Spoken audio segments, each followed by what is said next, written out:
Let me talk about why software is so expensive, why these SaaS companies continue to drive up the cost to the end customer. And in essence, why now that's a major weakness to the industry. The cost of software is really high for a couple big reasons. First, user based pricing. You have a population of people that need access to the system. Some users are power users and they need a lot of access.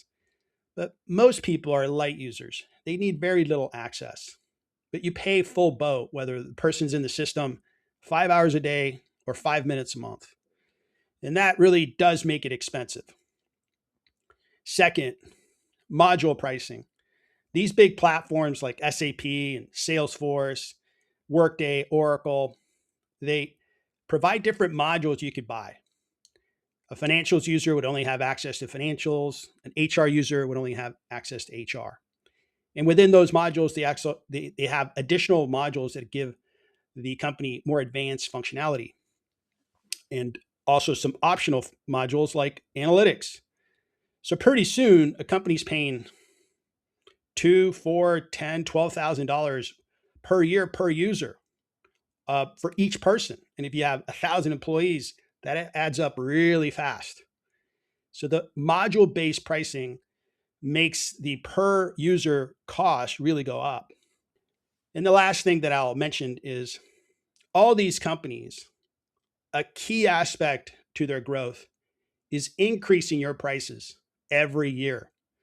They want to increase your prices 8, 10, 12, even up to 15%. And they're able to because they somewhat have a captive customer base. It's very difficult to move off of software platforms like an SAP, an Oracle, Workday, or a Salesforce.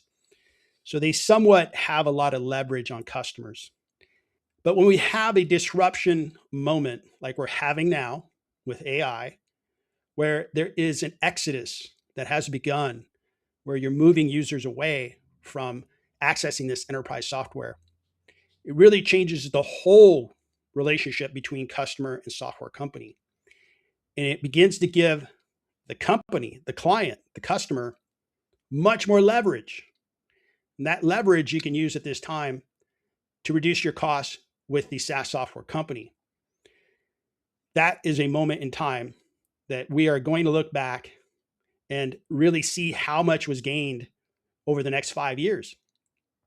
I think the cost of software is going to substantially go down, and the usability of the software is going to dramatically improve.